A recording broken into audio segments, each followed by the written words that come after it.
पंचायत के सब लोग आमने सामने बैठे थे। रहमान हमदानी तैश से भरी हुई आंखों के साथ असफंद यार वली को देख रहे थे। इन्हें किसी भी सूरत ये फैसला कबूल नहीं था।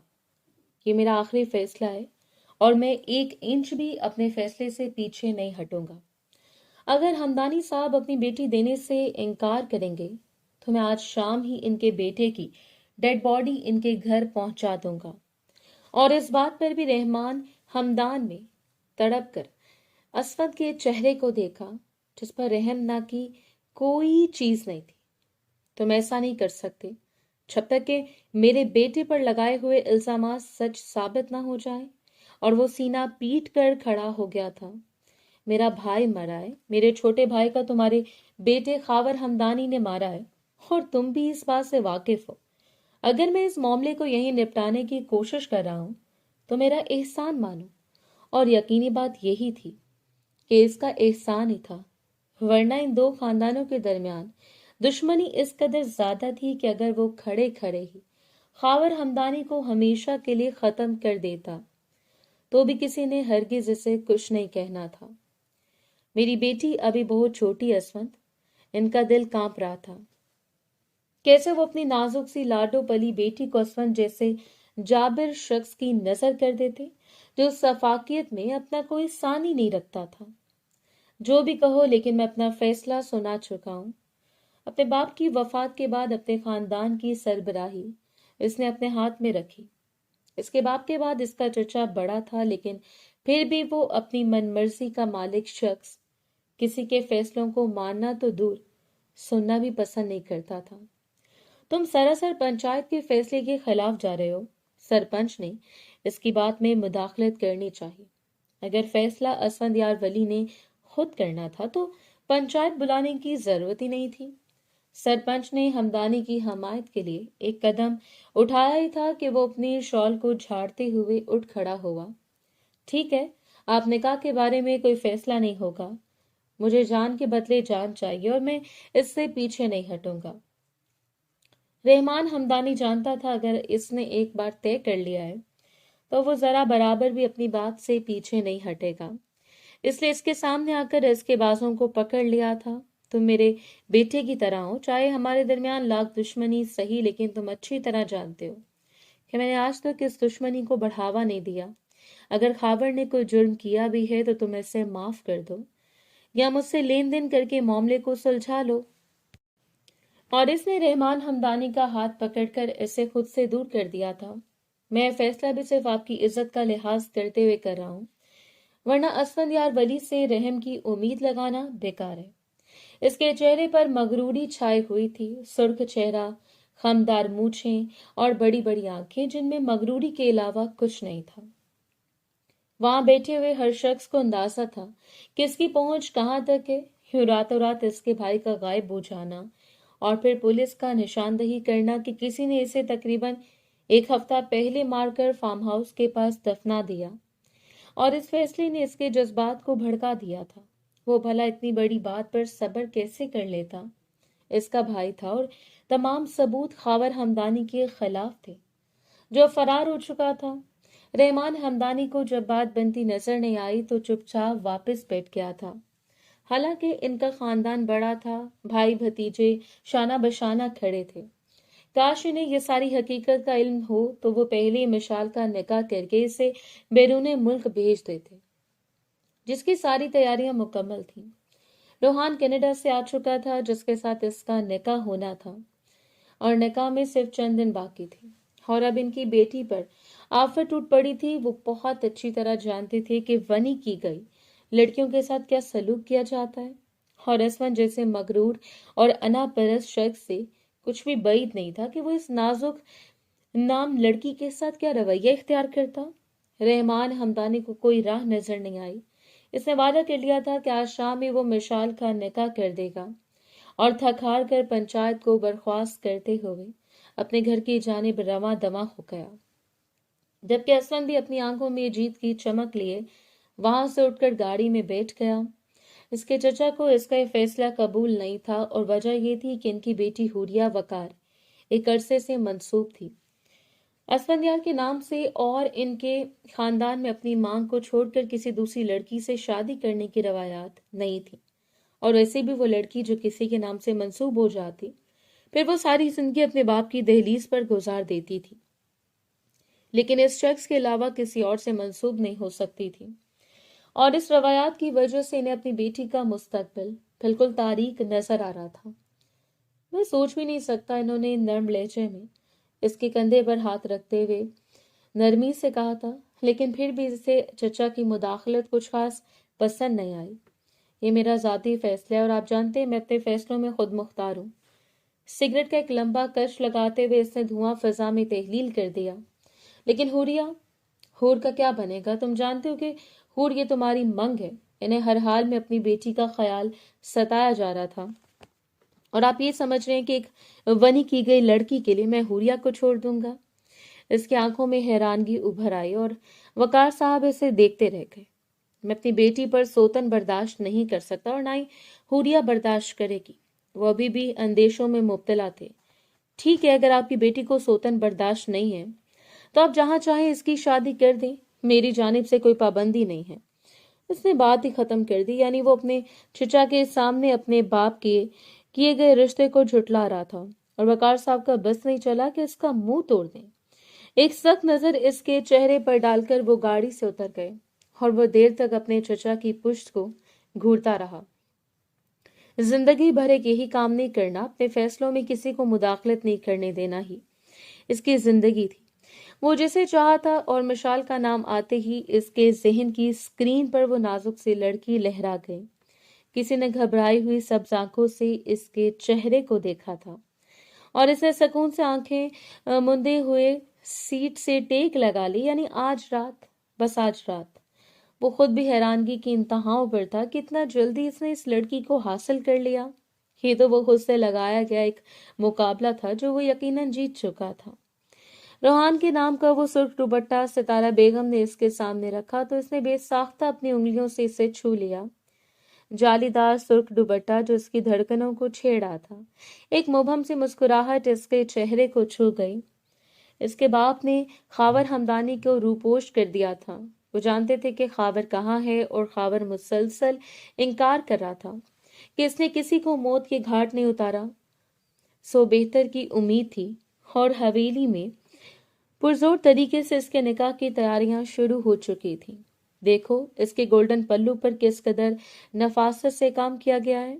وہ ستارہ بیگم کی اکلوتی بہو بننے جا رہی تھی، اور بھلا کیسے ممکن تھا کہ وہ کوئی بھی ارمان چھوڑ دیتی۔ سو یہاں آ کر ہی نکاح کی رسم سر انجام دینے کے باوجود انہوں نے ہر ایک تیاری کر لی تھی۔ سب کچھ مکمل تھا، تبھی سیڑھیاں اترتے ہوئے روحان اس کے قریب آ کر بیٹھ گیا۔ ارے واہ، ماشاءاللہ، یہ تو میری دلہن کی طرح بالکل نفیس ہے۔ اس نے باتوں باتوں میں ہی مشال کو چھیڑا تھا جو مسکراتے ہوئے پلکیں جھکا گئی۔ ندا بیگم ان کی نوک جھوک سے بھی واقف تھیں، اور ان کی آنکھوں میں پسندیدگی کے دیے سے بھی خوب واقف تھیں۔ بس روحان، میری بیٹی کو زیادہ نہیں چھیڑنا، تمہیں پتہ ہے نا وہ کتنی شرماتی ہے۔ ستارہ بیگم نے ایک محبت بھری نظر اس کے چہرے پر ڈالی۔ وہ ان کی من پسند بھانجی بھی تھی اور بھتیجی بھی، یعنی ندا بیگم اور ستارہ بیگم آپس میں بہنیں بھی تھیں اور دیورانیاں بھی۔ میری مجال جو میں آپ کی بہو کو چھیڑوں؟ وہ کان پکڑ کر مسکرا دیا، لیکن نظریں ابھی بھی مشال کے چہرے پر جمی ہوئی تھیں۔ کتنا آسان ہوتا ہے کسی کی محبت میں ڈوب جانا۔ وہ آج سے 2 سال پہلے مشال ہمدانی کی محبت میں ڈوبا، اور اب تو اس قدر غافل ہو چکا تھا کہ اس کے سپنوں میں، اس کی راتوں میں، اس کی نیندوں میں، اس کی آنکھوں میں صرف مشال کا عکس تھا۔ وہ لڑکی جو اپنی سبز آنکھوں سے اس کے ذہن میں کود پڑی اور خود کو اتنی شدت سے نقش کر دیا تھا کہ وہ چاہنے کے باوجود بھی اس کے نقوش کو مٹا نہیں پایا۔ ایک عرصہ بیرون ملک گزارنے کے باوجود یہ مشرقی لڑکی اس کی نس نس میں سوار ہو گئی، اور پچھلے 6 مہینے سے اس نے اپنی پسندیدگی کا اظہار مشال کے سامنے کر دیا۔ وہ سوچ بھی نہیں سکتی تھی کہ وہ ہینڈسم نظر آنے والا سنہری بالوں والا شہزادہ اس پر یوں مر مٹے گا کہ اس کے سامنے اس کے قدموں میں بیٹھ کر اپنا ہاتھ پھیلا دے جائے گا۔ احساس بڑا دل فریب ہوتا ہے۔ وہ پہلی بار چاہے جانے کے احساس سے گزر رہی تھی۔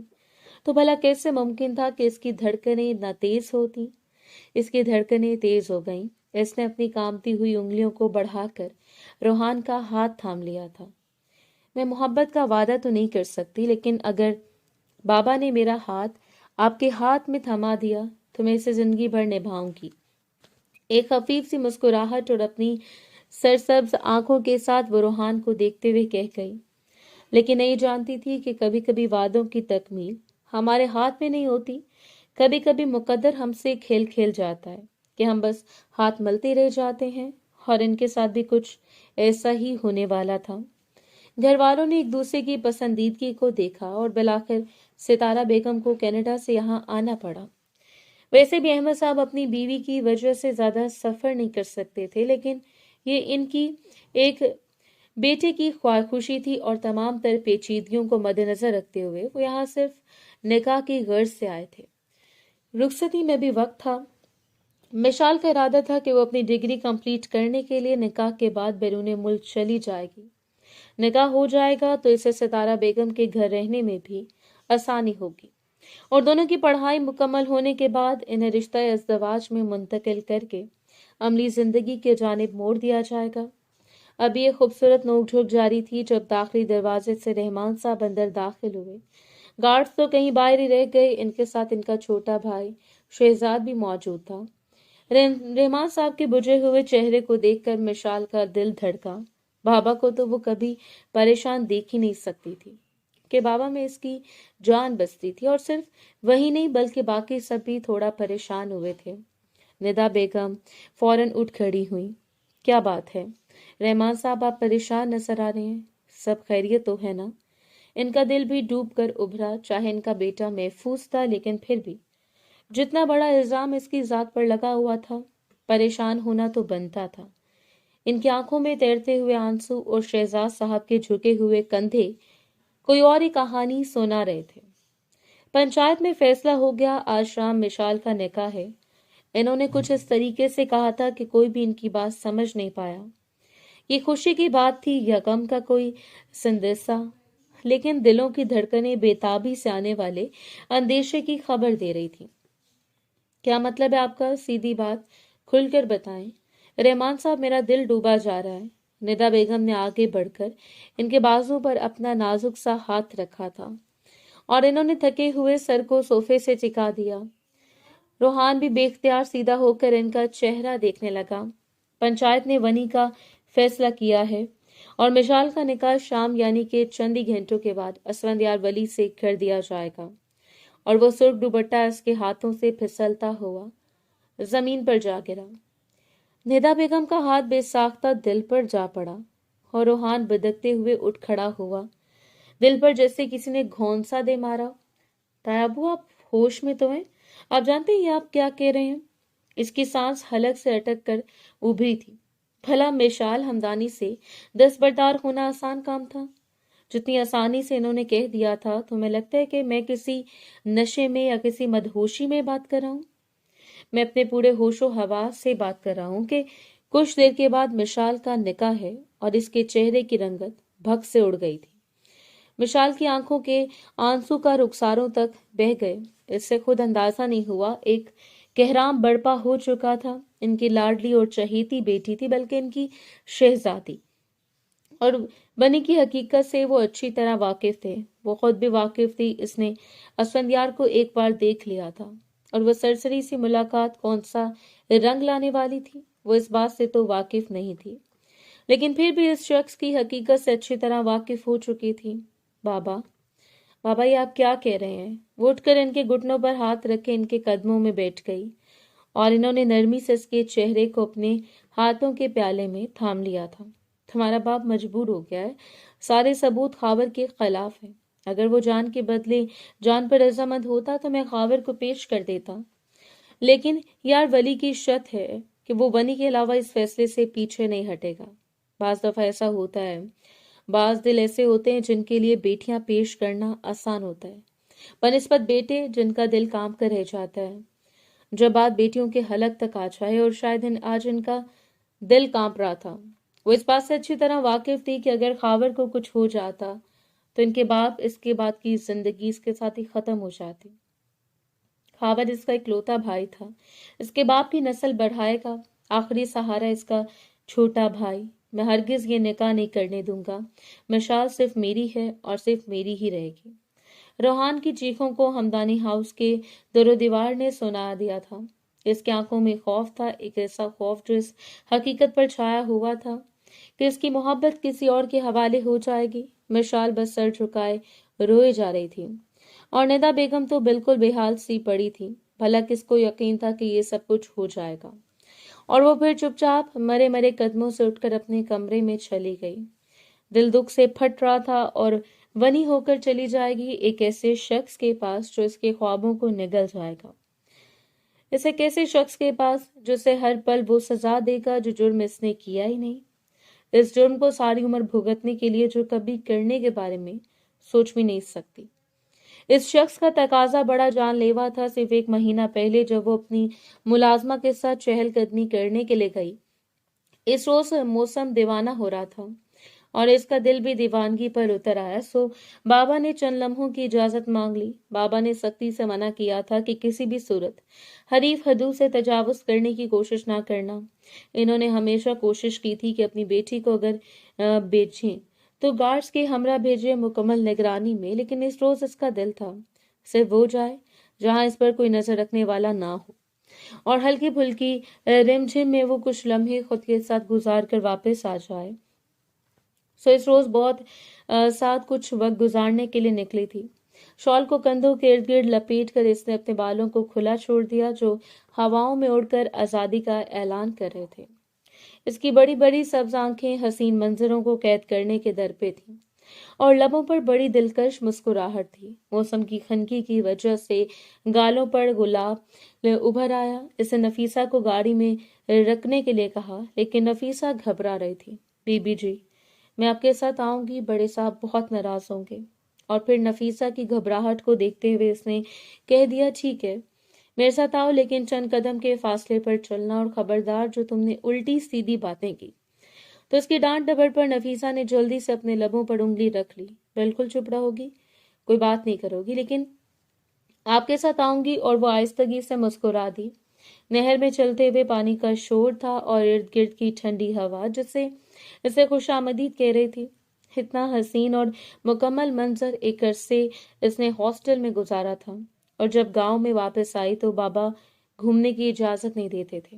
آج وہ سب کچھ دیکھ لینا چاہتی تھی، یہ سب کچھ جو اس کا من پسند تھا۔ پیپل کی گہرے سائے دار درخت کے نیچے اس نے آ کر کچھ نظاروں کو اپنے موبائل میں کیپچر کر لیا۔ اپنی جان خوبصورت سیلفیز، خوبصورت سی مسکراہٹ اور مکمل مدہوشی۔ نفیسہ کو تو اس سے خیال ہی نہیں رہا اسے کہاں گم کر آئی ہو۔ پیچھے پلٹتے ہوئے کب سے اس کا نازک سا پاؤں کیچڑ پر آیا اور وہ لڑکھڑاتے ہوئے اس چھوٹی نہر میں گرنے لگی جب کسی نے ہاتھ گھما کر اسے کھینچا اور مشال وہ گھومتے ہوئے اس چوڑے سینے سے آ لگی۔ ایک پل کے لیے تو پورا توازن بگڑ گیا اور پھر اس نے سر اٹھا کر سامنے کھڑے ہوئے شخص کو دیکھا۔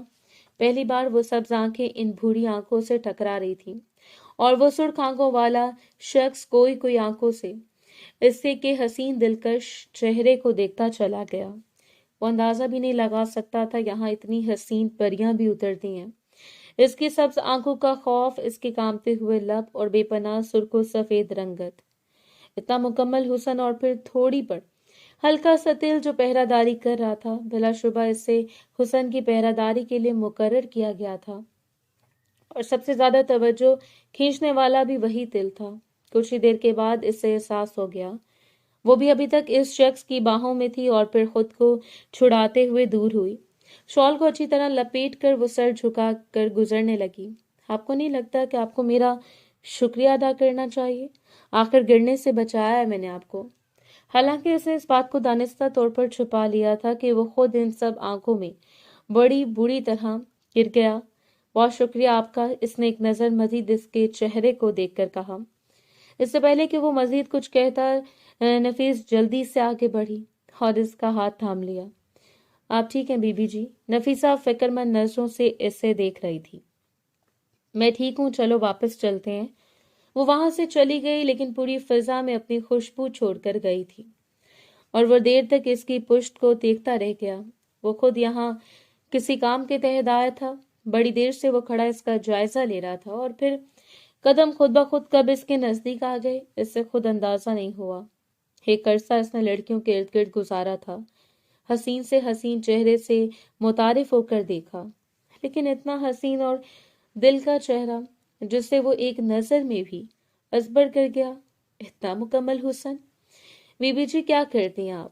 جانتی ہیں یہ کون تھا؟ بڑے صاحب نے منع کیا تھا کہ اپنی حدود سے باہر نہیں جانا، اور آپ بھی کمال کرتی ہیں۔ نفیسہ تو سر پیٹ کر شروع ہو گئی۔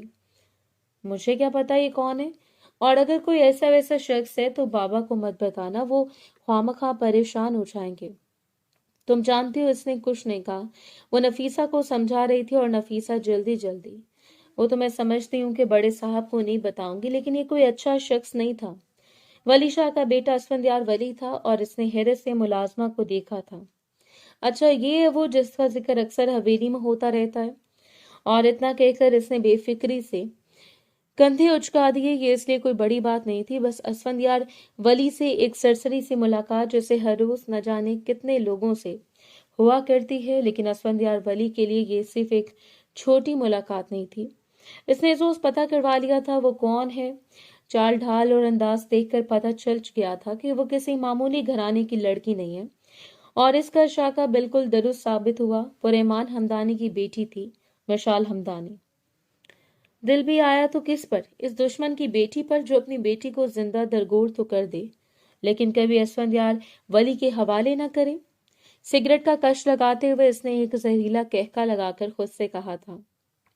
نہ جانے کتنی دیر وہ بیڈ پر بیٹھ کر روتی رہی، جب رحمان ہمدانی اس کے کمرے میں داخل ہوا اور اس کے سامنے وہاں بیٹھتے ہوئے اس کے سر پر ہاتھ رکھ لیا۔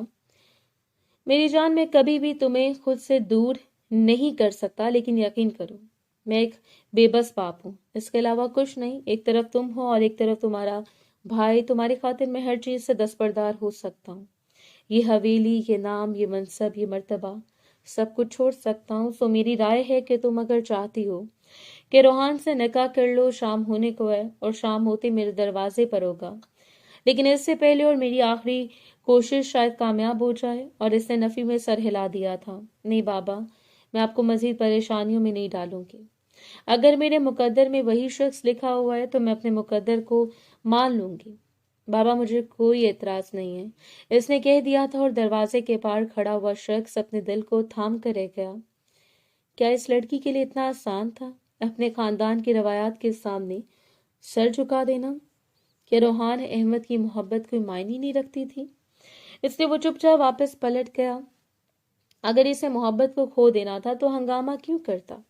چپ چاپ حویلی سے نکل جانے میں ہی اس نے حیثیت جانی، کیونکہ اس میں اتنی ہمت نہیں تھی کہ وہ تن کر کھڑا رہتا اور اس سے اس کی نظروں کے سامنے سے کوئی اور لے کر چلا جاتا۔ وہی ہوا جو ہونا تھا۔ وہ اس شام قاضی اور چند سربراہان کے ہمراہ رحمان ہمدانی کے دروازے پر کھڑا تھا۔ یہ کوئی پڑپال نہیں تھا، بلکہ ان آنسوں کے درمیان سسکیوں سے بھری ہوئی رخصتی تھی جس پر کسی کا کوئی زور نہیں چل رہا تھا۔ وہ انہی کپڑوں میں تھی جو اس نے پہنے ہوئے تھے، بس دل چاہا کہ وہ سرخ دوپٹہ اپنے سر پر رکھ لے۔ اس پر جگمگاتا ہوا روحان کا نام، کیا وہ اتنی بزدل ہو گیا کہ اسے آخری بار دیکھ ہی نہیں پایا؟ ایک آخری بار دیکھ لیتا، اس سے الوداع تو کر لیتا۔ دل پھٹنے کے قریب تھا، اور پھر اس نے تہ لگا کر وہ دوپٹہ اپنے کپڑوں سے بھرے ہوئے بیگ میں رکھ لیا۔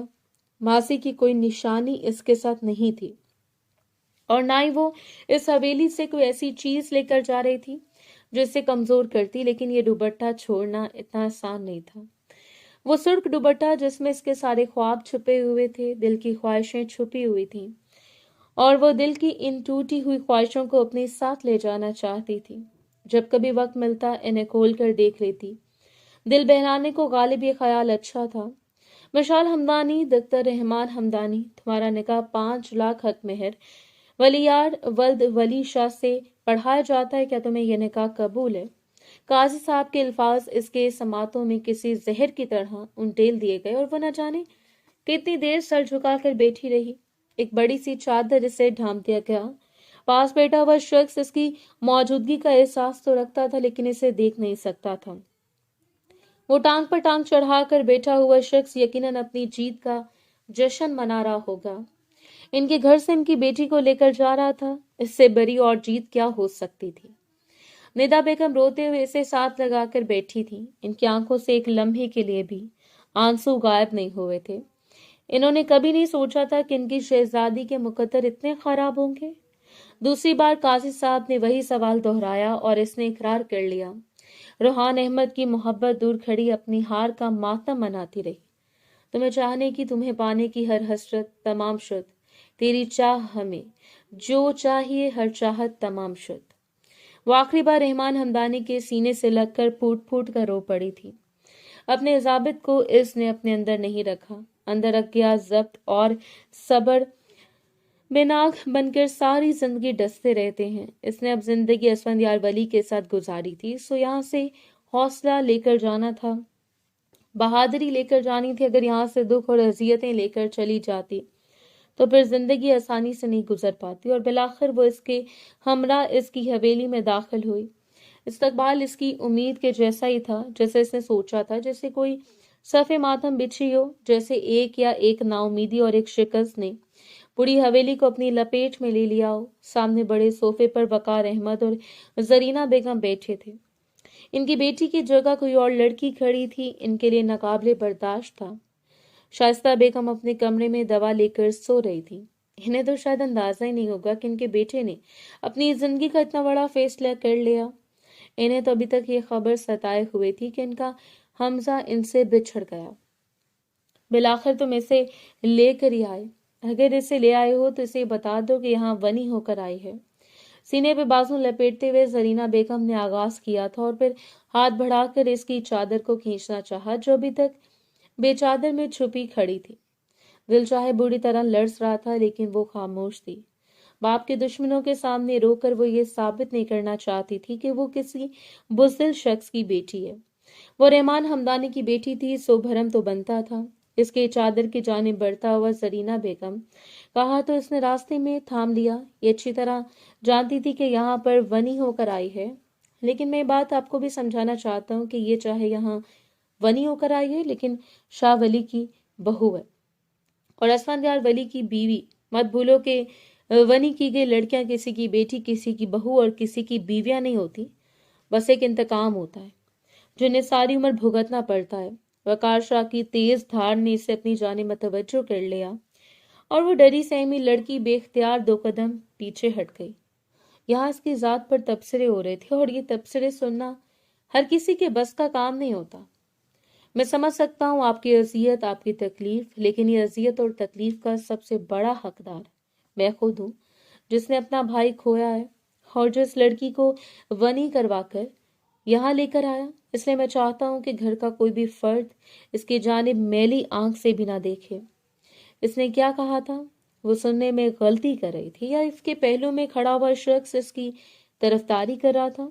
वो शख्स जिससे कभी भी रहमदिली या बेहतरी की उम्मीद नहीं लगाई जा सकती थी, वो बस चुपचाप सर झुकाकर खड़ी रही। गलत फहमी है तुम्हारी। ये तुम्हारी सबसे बड़ी गलत फहमी है कि मेरी बेटी की जगह ले गई। तुम अच्छी तरह सुन लो लड़की, तुम यहाँ सिर्फ एक गुलाम हो, समझ लो, असफंदयार की लौंडी। आंसू बहते हुए उभर आए। तुम जिस जगह पर खड़ी हो, ये जगह सिर्फ हुरिया वकार की है, यानी मेरी बेटी की जगह, और तुम कभी इसकी जगह नहीं ले सकती। सो कभी अपने दिल में ये ख्याल लाने की कोशिश ना करना कि तुम असमत को बहका लोगी। अगर वो साथ ना खड़ा होता तो शायद इस वक्त तक जरीना बेगम इसकी अच्छी खासी दुर्गत लगा चुकी होती और इनके खतरनाक इरादे, इनकी आंखों से टपकता हुआ लहू और इनकी आवाज से निकलती हुई चिंगारियां ये जाहिर कर रही थी कि वो इस वक्त किस कैफियत का शिकार है। इनकी बेटी ने पिछले 2 दिनों से खाना पीना तर्क कर दिया था और वो यहाँ कैसे बर्दाश्त कर सकती थी कि इनकी बेटी की जगह कोई और लड़की आ चुकी थी। नामुमकिन। अगले पल में वो हुआ जिसका वहमो गुमान भी किसी ने नहीं किया होगा। अपने आंसुओं को अपने हलक में उतारकर इसने चादर का बनाया हुआ घूंघट पलटकर अपनी सब्ज आंखों को जरीना बेगम की सर आंखों में गाड़ दिया। वकार शाह हैरत ज़दा रह गए और इनके साथ साथ हैरत का शिकार वो शख्स भी था जिसके पहलू में खड़ा इसे शेरनी की तरह धारते हुए देख रहा था। ये आपकी गलत फहमी होगी कि मैं यहाँ किसी की जगह लेने के लिए आई हूँ।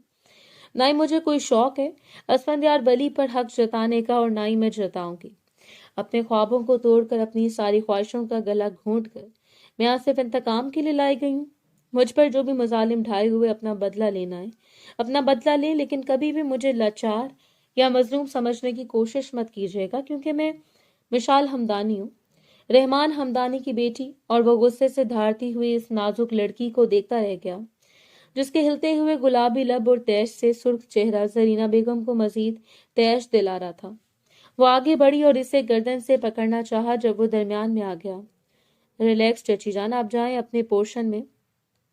अम्मा जान आराम कर रही हैं और मैं नहीं चाहता कि इनके आराम में कोई खलल पड़े। बात को संभालना भला इससे अच्छा कौन जान सकता था, और आज भी वैसा ही हुआ।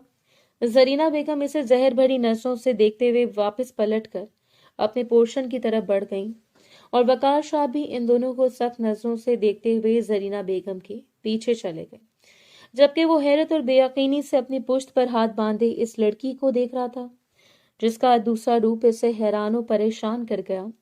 एक बार इसे देखा था जब वो मासूम और नाजुक सी लड़की अपनी सब्ज आंखों से इसे देखते हुए घायल कर गई, और आज दूसरी मर्तबा इनके सामने धाड़ कर इसे ये एहसास दिलाया था कि वो कभी भी इसे कमजोर समझने की गलती ना करे। इसे देखते हुए वो दिलकशी से मुस्कुराया। इस वक्त वहां वो दोनों मौजूद थे, इनके अलावा कोई नहीं था। इसकी जानिब कदम बढ़ा रहा था, जबकि वो कदम उठाते हुए पीछे की जानिब हट रही थी। इस वक्त वो हरगिज इस शख्स की कुर्बत नहीं चाहती थी। इसे अंदाजा था वली मिलावनी में आई हुई लड़कियों को सबसे पहले जिस्मानी तकालीफ का निशाना बनाया जाता है। ज़हनी तकालीफ जिस कदर ज्यादा होती हैं, लेकिन अपने सामने अपनी इज्जत को खत्म होते देखना भी कोई आसान काम नहीं होता। इसने अपनी आंखों को सख्ती से बंद कर लिया था, और इस शख्स ने थोड़ी इसके चेहरे को थाम कर अपने करीब कर लिया। असफंदयार की गर्म सांसें इसके चेहरे पर पड़ते हुए जैसे इसकी रूह को झुलसा रही थी। ये हिम्मत और दलेरी अच्छी बात है, लेकिन असफंदयार के सामने ऊंची आवाज में बात करना अपने लिए मुश्किलात पैदा करने के मुतरादिफ है। और वही सोफे पे गिर गई थी, और असफंद हल्का सा इस पर झुका हुआ था। बेख्तियार इसने असफंद के सर्द लहजे पर अपने खुश्क हलक को तो कर लिया। मैं इससे ज्यादा और मुश्किलात में भी हो भी नहीं सकती कि मैं आपके निगाह में और आपकी दस्तरस में हूँ। इसके अल्फाज इतने जहरीले थे कि इसके हसीन चेहरे को असफंद ने अपने हाथ में दबोच लिया था। इसकी उंगलियां इसके नरम रुखसारों में धंसती चली जा रही थी, और वह जहर आलूद नजरों से इसे देख रहा था। यानी तुम असफंदयार वली की तस्लील कर रही हो, जिसकी कुर्बत में आने के लिए लोग तड़प कर बेचैन हो जाते हैं। मैंने सुना है औरत इस मर्द की दीवानी हो जाती है जिस पर वो अपनी मर्दानगी जाहिर करता है। तो चलो आज तुम्हें अपनी दीवानगी का शिकार बना लूं, ताकि तुम मुझ पर फख्र नाज करती रहो। वो तंजिया मुस्कुराहट से इसके चेहरे पर फूंक मारकर इसे कह गया, और इसने बेख्तियार अपने सुर्ख चेहरे को झुका लिया था। इसका दिल कांप उठा। मैं जब तुम्हें अपनी मोहब्बतों और शिद्दतों से मुतारिफ करवाऊंगा तो तुम खुद को मोतबर तस्वुर करने लगोगी। तुम्हें पता है, मैंने हमेशा तुम्हें सिर्फ चाहा है, बिल्कुल इस तरह जैसे कि चाहत इबादत हो। ये अल्फाज इसने पहले भी कहीं सुने थे। दिमाग की स्क्रीन पर किसी का मासूम चेहरा उभर कर मालूम हुआ, और इसने सख्ती से सर झटक दिया। क्या हुआ? मेरी बात अच्छी लगी? इसका मतलब है मुझे तुम्हें कमरे में ले जाना चाहिए। वो हल्का सा झुका था ताकि इसे अपने बाजू में भर ले, और इसने आसूद के सीने पर अपना कपकपाता हुआ हाथ रख दिया था। मैं आपकी जहनी और जिस्मानी सुकून के लिए लाई गई हूँ, और इस बात से इनकार नहीं करे। आप जो चाहें कर सकते हैं, लेकिन बेजा मेरे करीब आने की कोशिश करेंगे तो मुझे घिन आएगी। और एक जहरीले कहकर इसने पूरी शाह हवेली को अपनी लपेट में ले लिया। वो देर तक हंसता रहा, और वो पागलों की तरह इसे हंसते हुए शख्स को देखती रही थी, जो इसे सिर्फ देखने की हद तक दिलकश लग रहा था। अगर कोई और लड़की होती तो इस वक्त इसकी पर्सनालिटी, इसकी शख्सियत, इसकी बात करने के अंदाज और इसके दिल की दीवानी हो जाती, लेकिन वो कोई और लड़की नहीं थी। वो पढ़ी लिखी, वेल एजुकेटेड लड़की थी, जिसने अपनी जिंदगी को अपने तरीके से जीना सीखा था, जिसने अपने बाप की मजबूरी को अपने गले में डाल लिया, लेकिन ہار نہیں مانی اور مزید اسے بحث لگانے کے بجائے عصمت نے جھک کر اسے سچا مچ اپنے بازو میں بھر لیا۔ وہ اس کے بہت قریب تھی، دھڑکنیں دونوں کی طرف طرف سے بےتاب تھیں، اور بےتاب دھڑکنوں کا سبب یہ تھا کہ وہ اس بےتابی کا شکار تھی کہ وہ اب اس شخص کی قربت کا نشانہ بنے گی۔ یہ اس پر رحم نہیں کھائے گا، اور وہ اس لیے بےتاب تھا کہ وہ نازکیں اس کی لپیٹ میں تھا جس نے اس کی مردانگی بھرے جذبات کو مزید ہوا دے دی تھی، اس کی انا کو ابھار دیا تھا۔ وہ شخص جس سے کچھ وعید نہیں تھا، وہ کسی پر رحم کھائے یا نہ کھائے، لیکن اس موڈ میں نہیں تھا کہ وہ ہمیشہ اس لڑکی کو یوں چھوئے گا جیسے کہ وہ نازک کلی ابھی کھلنے کے مراحل میں ہو۔ اگر اسے سخت ہاتھ لگائے گا تو مجروح کاٹ دے گا، لیکن اس نے کچھ ایسے الفاظ استعمال کر لیے تھے کہ اب وہ ہر حالت میں اسے صرف اپنانا چاہتا تھا، اتنی شدت کے ساتھ اپنانا چاہتا تھا کہ وہ ان حسینوں کی طرح اس کی دیوانی ہو جاتی، جو ایک بار اسے پا لینے کے بعد دیوانہ بنی پھرتی اور ایک سے زائد بار اس کی قربت کی طلب رکھتی ہیں۔ بازوں میں بھی بھر کر اسے کمرے میں لانے کے بعد اسے اپنے بستر کی زینت بنا دیا۔ ایسا نہیں ہے کہ آج تک کوئی میرے پہلو میں نہیں سج پایا، بلا شبہ نہ جانے کتنی عورتیں ہیں جنہیں میں نے اپنے پہلو کی رونق بخشی ہے، نہ جانے کتنے ایسے بدن ہیں جو میرے چھونے پر کھل کر بکھر گئے، لیکن تم ایسی لڑکی ہو جس کی دسترس میرے بستر تک ہے، یعنی تم میرے بستر کی زینت بنی ہو۔ پورے حق سے میں نے تمہیں اپنے سامنے بکھیر دیا، اور اب تمہارے ایک ایک انگ پر اپنی محبت نچھاور کر کے تمہیں اس قابل بنا دوں گا کہ اسفندیار ولی کی قربت پا کر خود پر ناز کرتی پھرو گی۔ اس پر جھکتے ہوئے اس نے اس کی چادر کو اتار کر دور پھینک دیا۔ وہ اس کے سامنے عیاں ہو گئی، اس کا وجود پورے نشیب و فراز کے ساتھ اس کے سامنے تھا۔ لمبے بال پشت پر بکھرے ہوئے تھے، وہ کسی اور کی دلہن بننے کے سپنے دیکھ رہی تھی، اور آج جہاں کوئی اور تھا وہ ہلکا سا جھکتے ہوئے اس کی گردن کو لبوں سے چھو گیا، اور وہ مکمل سرخ ہوتے ہوئے پہلو بدل گئی۔ دل سے ایک سسکی سے نکلی تھی، ایک آہ، اور اگلے ہی لمحے اس نے اس کی کروٹ بدل کر اس کے سامنے کر لیا۔ میں نے سنا ہے تمہارا نکاح ہونے والا تھا، کچھ دنوں تک کیا تمہاری دلہے کو علم ہوگا کہ تم آج رات؟ اس نے ہنستے ہوئے دانستہ طور پر اپنی بات کو ادھورا چھوڑ دیا، اور مشال آنکھیں موند لی۔ اب اس سے کیا بتاتی کہ مناسب اس حقیقت کے بارے میں جانتا ہے، بلکہ جانے خود پر کتنا جبر کیے ہوگا۔ اس کا دل خون کے آنسو رو رہا تھا۔ وہ اس وقت اس شخص کی دسترس میں تھی جس کے بارے میں اس نے کبھی گمان بھی نہیں کیا تھا۔ وہ شخص اسے پا لینے کے بعد صرف اسے حاصل کرنے کے در پہ تھا۔ سو اسے اپنے مزید قریب کرتے ہوئے اس پر اپنی محبت نچھاور کرتا رہا، لیکن وہ ٹھنڈے ٹھار گوشت کی طرح اس کے پہلو میں سمٹی رہی۔ اس نے اسے حاصل کر لیا تھا، لیکن حاصل کرنا اسے نہیں کہتے تھے، وہ اسے اپنے وجود کی گرمی سے بہکا دینا چاہتا تھا، اسے اپنے ہاتھوں سے معطر کر لینا چاہتا تھا، لیکن وہ یوں لیٹی تھی جیسے کوئی بت بنے کسی ساکت چیز کو اس کے پہلو میں رکھ کر کوئی سنبھالنا بھول چکا ہو، اور بالآخر تنگ آ کر اس نے اس کی گردن سے منہ نکال کر اس کی آنکھوں میں دیکھا تھا۔ میں تمہارا شوہر ہوں اور تمہاری قربت کا طلبگار ہوں۔ اس کی آنکھوں سے آنسو ٹوٹ کر گر گئے۔ میں نے آپ کو منع نہیں کیا، نہ ہی مجھ میں اتنی سخت ہے کہ میں آپ کو روک سکوں، اس نے کہہ دیا تھا، اور وہ اٹھ کھڑا ہوا، مشال کو اپنے کندھوں پر ڈال کر ایک خفگی بھری نظر مشال کے چہرے پر ڈالی تھی۔ میں وہ مرد ہوں جسے عورت کو صرف سلگانا آتا ہے، تڑپانا آتا ہے، اور اپنی انگلیوں پر نچانا آتا ہے۔ تم میری بیوی ہو اور تم پر حق رکھتا ہوں، لیکن اب تبھی تمہارے قریب آؤں گا جب تم خود میری طلب رکھو گی، جب تم ترس جاؤ گے اور تمہاری طرف مجھے تمہاری آنکھوں سے محسوس ہوگی، تبھی میں تمہاری پیاس کو سیراب کروں گا۔ وہ چپ چاپ اسے دیکھتے ہوئے کمرے سے باہر نکل گیا تھا، اور وہ دیر تک اس کی پشت کو دیکھ کر روتی رہی۔ وہ راستہ جہاں سے وہ باہر نکلا تھا رو رو کر جب تھک گئی تو سارا اپنے گھٹنوں پر رکھ لیا، سر درد سے پھٹا جا رہا تھا، اور مجھے یقین ہے ایسا کوئی دن آئے گا ہی نہیں جب میں خود تمہاری طلب کروں گی، کیونکہ میرا دل کبھی کسی بد کردار مرد کے لیے نہیں دھڑک سکتا، ہاں جب تک کہ وہ خود کو بدل نہ لے، اپنی انا کو مار نہ لے۔ اور یہ سب کچھ اسفندیار ولی کی ڈکشنری سے غائب تھا۔ اس نے خود کو بدلنا سیکھا ہی نہیں تھا، یہاں وہ کتنا بڑا کھیل کھیل چکا تھا इस बात से कोई भी वाकिफ नहीं था। अगले चंद दिनों में घर वालों ने इसके साथ जिस तरह का रवैया इख्तियार किया, लेकिन इसने अपने लबों पर चुपकर एक कुफर लगा लिया। वकार साहब, जरीना बेगम हालांकि घर की मुलाजमाएं भी थी, इसकी तस्लील कर देती, लेकिन वो चुपचाप इनके करीब से गुजर जाती। इसका दिल नहीं चाहता था वो पलट कर इन्हें जवाब दे, इनके मयार पर उतर आए, जबकि इनके मुकाबले में शाइस्ता बेगम ने खामोशी इख्तियार किए हुए थी। इस इलाज की गर्ज से जल्द अज जल्द असफंदियार बैरून मुल्क भेजने की तैयारियों में था, क्योंकि इनकी तबीयत दिन ब दिन बिगड़ती चली जा रही थी। इस रोज वो भी किचन में खड़ी बर्तन धो रही थी जब इसे किचन के दरवाजे के करीब खड़ी हुरिया दिखाई दी। आज इसे यहाँ आए हुए 1.5 हफ्ता हो चुका था और 1.5 हफ्ते में वो पहली बार हुरिया को अपने सामने देख रही थी।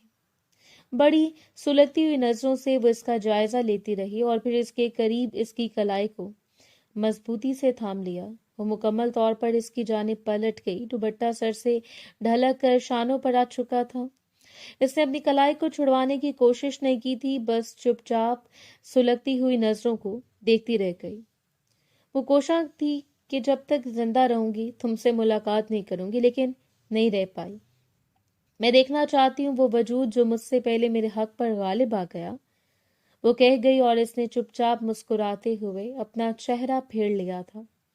हुरिया ने सख्ती से इसके जबड़े दबोच लिए। मुझे तुम्हारी मुस्कुराहट जहर लग रही है। अगर मेरे बस में हो तो तुम्हारा ये हसीन चेहरा तेजाब डालकर जला दूं, वो कह गई और वो इसे बेबुनियाद नफरत को समझ सकती थी। इसने असफंदियार को खोया था और सामने खड़ी लड़की के पास असफंदियार था, सो इसका सुलगना, तड़पना, मचलना तो बनता था। ये किस्मत के फैसले होते हैं। मेरे ख्याल में आपको किस्मत का फैसला तस्लीम कर लेना चाहिए, इसने नरमी से कहा था, लेकिन हुरिया ने सख्ती से इसके बालों को दबोच लिया। तुम मुझे पढ़ाओगी किस्मत की बातें? मैं किसी बात को नहीं मानती। मुझे बस इतना पता है कि तुमने मेरी मोहब्बत, मेरी मंग और मेरे होने वाले शौहर को मुझसे छीना है। वो बस चुप रह गई। सब आंखें आंसुओं से लबलब भर गईं, लेकिन वो चुपचाप खड़ी रही। सामने खड़ी लड़की का दर्द इससे ज्यादा था। मोहब्बत को खो देना वो बहुत अच्छी तरह समझती थी। मैंने नहीं छीना तो मैं भी चाहूं असफंदियार से निकाह कर सकती हूँ। उसने झटके से इसके बालों को छोड़ दिया। तुम क्या समझती हो कि मुझे असफन के साथ ताल्लुकात बनाने के लिए तुम्हारी इजाजत लेना पड़ेगी? इससे पहले कि वो मजीद गोहर फरशानियां करती, जब इसे अपनी पुष्ट पर किसी के होने का एहसास हुआ, वो मुकम्मल तौर पर पलट गई। असफंदियार इसे सुर्ख नजरों से घूर रहा था। बिल्कुल ऐसी बात है, तुम्हें मुझसे कोई भी ताल्लुक कायम करने से पहले मेरी बीवी से इजाजत लेना पड़ेगी, उसने कह दिया था और वह हक तक सीस को देखती रह गई। तुम इस लड़की के सामने मेरी तजलील नहीं कर सकते। वो दोनों बचपन से एक साथ थे, एक साथ खेले पले पड़े, और अब वो एक अनजान लड़की के लिए इसे झुटला रहा था। हालांकि तुम्हें ये बात बार बार नहीं भूलनी चाहिए कि लड़की मेरी बीवी है। हुरिया ने बगैर कुछ सोचे समझे इसके गिरेबान को पकड़ लिया था। वो पहला हाथ था जो इसके गिरेबान तक आया और इसने झटकते हुए हुरिया को दूर धकेल दिया। धक्का लगने की वजह से वो दूर जा गिरी। मिशाल ने बामुश्किल चीख को रोका था। आज उसने देख लिया कि इसमें मिशाल की इज्जत की खातिर हुरिया की इज्जत का भी ख्याल नहीं किया, और वो शख्स हमेशा से ऐसा ही था। हवेली में किसी की जरूरत नहीं थी इसके सामने मिशाल के साथ ऊंची आवाज में इखलाकी का मुजाहरा बात कर लेती। हाँ, इसके जाने के बाद अगर वो बात करते थे तो मिशाल को मुकम्मल आजादी थी कि इनके साथ वैसा रवैया इख्तियार करे जैसा रवैया वो इख्तियार करते हैं। खामोशी इसका अपना चुना गया रास्ता थी, सो वो इसी पर कायम थी। रोहान जिस मकसद के लिए पाकिस्तान आया था वो मकसद तो पूरा नहीं हुआ। इसके माँ बाप ने कोशिश की थी कि वो इनके साथ वापस लौट जाए, लेकिन वो अभी वहीं रुकना चाहता था। एक अरसा जब तक कि दिल से वो दर्द खत्म ना हो जाता जो दुखों से दीमक की तरह चाट रहा था। गुजरते हुए हर वक्त के साथ साथ इसके सामने अहमद यार वली का चेहरा खिलता जा रहा था। वो शख्स जो इसका बेहद ख्याल रखता था, जिसने ख्याल भी बलाए ताक रख दिया था कि वो यहाँ वनी होकर आए है। हालांकि वो इससे वनी इनकी सूरत ले आया, चाहता तो इसके पास इसके साथ जिस तरह का मर्जी जुल्म सितम कर लेता, लेकिन जाने क्यों इसकी गुर्बत में सुलगने के बावजूद वो इसकी इजाजत के बगैर इसे हाथ तक नहीं लगाना चाहता था। शाइस्ता बेगम के सारे कागजात मुकम्मल करवाने के बाद इसने शाइस्ता बेगम को बैरून मुल्क भेज दिया। 2-3 हफ्ते यहाँ शाइस्ता बेगम इसके पास रहीं और इसने जी जान लगाकर शाइस्ता बेगम की खिदमत की, कोई कसर नहीं छोड़ी। और जिस रोज वो बैरूने मुल्क जा रही थी, इन्होंने नरमी से इसके माथे पर लब रख दिए, चाहे तुम मुझ जैसे भी मिली हो, लेकिन मेरे घर में तुम्हारे होने से रौनक है। मैं नहीं चाहती कि दोबारा तुमसे मिल पाऊंगी या नहीं, लेकिन तुम मेरे लिए मेरी बेटी की तरह हो, कभी भी अपने जहन में कोई बदगुमानी ना रखना। वो कह गई और वह बस नाम आंखों से इन्हें देखती रही। दिन पर लगाकर उड़ते चले गए, लेकिन इसके लिए तो हर गुजरता हुआ दिन सदियों पर मुहित था, और 6 माह इस हवेली में किस तरह गुजरे से अंदाजा ही नहीं हुआ। हर गुजरते हुए 2 दिन में इसे एक बार फिर तोड़कर नए सिरे से जोड़ा गया। न जाने वो कितनी बार इसके करीब आया, न जाने कितनी बार इसके पास बेकरार होकर आया, लेकिन वो इसे अपना आप तो सौंप देती थी।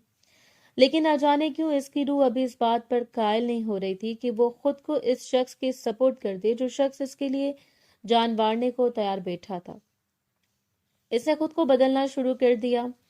वो सोचने लगी थी कि इसके बारे में अब अगर वो इसके शौहर के दर्जे पर फायज हो चुका था और खुद को बदलना चाहता था, तो वो भी चाहती थी कि इसे इस मौका दे दे, चाहे जितना भी खसारा हो जाए, लेकिन इसके पास आए, इसकी गुर्बत की तलबगार बनकर। और इस रोज बड़ी हिम्मत जमा करते हुए वो रात इस पहर इसके कमरे में आई थी। इससे सोच लिया था जब खुद को इसकी गुर्बत का तलबगार बना लेगी, इसके करीब आने के बाद फिर से तकाजा करेगी। अब वनी की रस्म तो मुकम्मल हो चुकी है, सो इसके भाई को माफ कर दे, ये सारी दुश्मनियों को खत्म कर दे। जो दुश्मनियां जीते जी इन्हें निगलती जा रही थी, इनका दिल यकीन से भरा हुआ था। इसे यकीन था कि अगर वो असफंदयार वली के सामने ये अल्फाज दोहराएगी तो इसकी खातिर वो ये भी माफ कर देगा, लेकिन वो नहीं जानती थी कि इस रोज इसका यकीन झाग की तरह बैठने वाला है। कुछ ऐसा होगा जो इसकी जिंदगी को झंझोड़ कर रख देगा। अभी कुछ देर पहले ही अस्सलाम वालेकुम वापस वो घर में आया। इसके कमरे में आते वो शार उठाकर इसके कमरे की जानिब बढ़ी। अचानक इतने दिनों से इसका इंतजार कर रही थी, जाने कब से सोच रही थी। ये अमल दोहराने के लिए कमरे के दरवाजे पर इसने हाथ रखा और दरवाजा खुलता चला गया। कमरा खाली पड़ा था, बालकनी से हल्की फुल्की आवाजें आ रही थी। सो इसे यकीन हो गया कि वो आते ही सबसे पहले बालकनी में सिगरेट फूंकने के लिए गया है। इसका पसंदीदा तरीन मशगला यही होता, खुद के साथ वक्त गुजारना, सिगरेट फुलका कर इसके धुएं को फजा में तहलील करना। आहिस्ता आहिस्ता कदम उठाते हुए वो बालकनी की जानिब बढ़ी। देर बुरी तरह धड़क रहा था। बड़ी मेहनत और बड़ी कोशिश के बाद इसने खुद को इस जिंदगी के काबिल बनाया था, और आज आगाज की तरफ पहला कदम था। इसने पहले जीने पर पांव रखा। आवाजें कुछ वाज़ेह सुनाई देने लगी, सो करीब जाकर वो रुक गए, जबकि दूसरी जानिब से उभरने वाली आवाजों ने इसे हकीकत में झंझोड़ कर रख दिया था। वो सोच भी नहीं सकती थी, और हकीकत इस तरह हो सकती है। वीडियो कॉल पर सामने बैठा हुआ चेहरा कोई और नहीं बल्कि असफंदयार वली का भाई था।